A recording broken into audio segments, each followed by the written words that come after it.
And we're live, but not really. Welcome, everybody, to another episode of Act Tormented, where I torment your mind until you're set free. I like that. I think I'm going to keep that. I'm going to use that every episode now.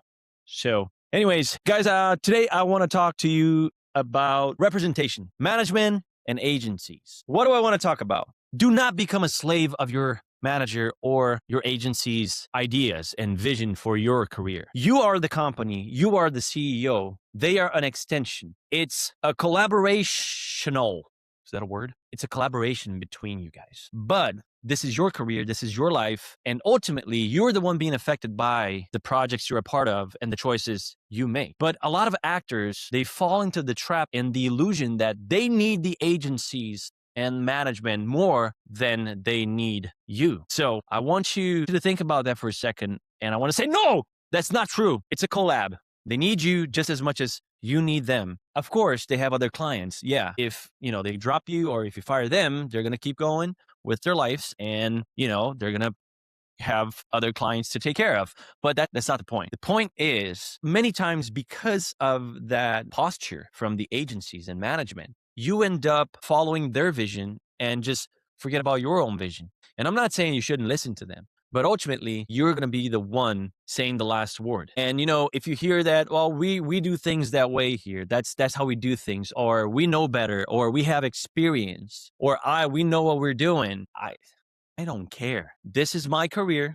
I am the CEO. I am the product. My life is most affected by the choices that we make. So I'm going to be the last word and stamp, boom. That's it. Establish that you are the CEO and you are the decision-making person in that relationship humbly, right? And of course, like I said, because it's a collaboration, you always have to be open to listen to them, right? And a lot of times they will guide you through a positive way, but you can't let the vanity and that stereotypical idea that agents are the must, are the best, and you are just a number on the shelf. No. If you start feeling that way, get the hell out of there. You deserve better. Obviously, have that self-awareness and do your part, because it's important to do your part too. Sometimes agencies will ask you, hey, can you update your material? We need new photos. We need a new updated reel. So you as an actor, you have to be willing to deliver that to them as well. So it's a two-way street, right? But I just want to demystify the idea that you need the agency more than they need you.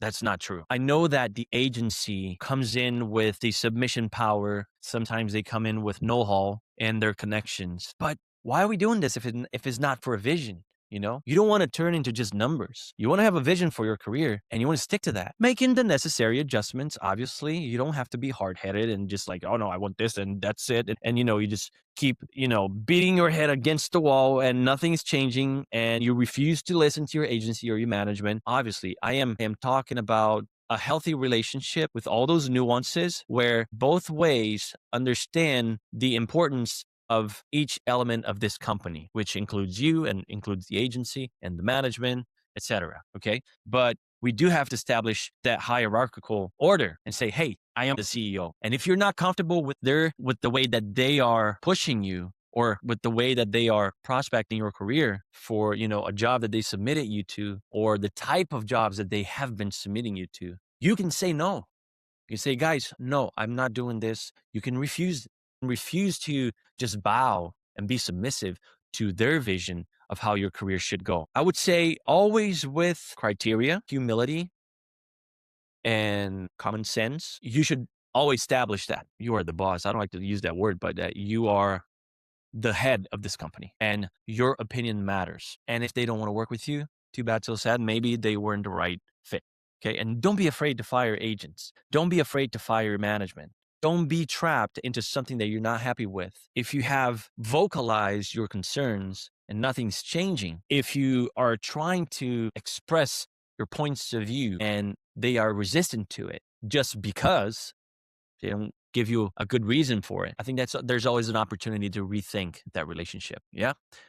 Be a good CEO and take good care of your company and take good care of your product. All right. I guess that's it. That's just a quick observation, a quick meditation and contemplation on this relationship between talent and representation. Okay. That's how I see it. without being arrogant, always make sure to establish yourself as the head of your company and as the final decision maker. And if they don't like it, too bad. All right, everybody, I'll see you on the next one. Thank you so much for watching. Don't forget to like and subscribe and share this video if you think it's useful. And tell me in the comments what you think. And if you'd like to talk about any other subjects, I'm open to suggestions. Just let me know what you like to hear, or if you have any questions for me. As an actor from Brazil that's been living here and, working in this industry for, I don't know, almost 10 years, I would love to see what you guys are curious about. Maybe I can help you with something that you're struggling with. All right. Thank you so much. And I'll see you on the next one. Peace.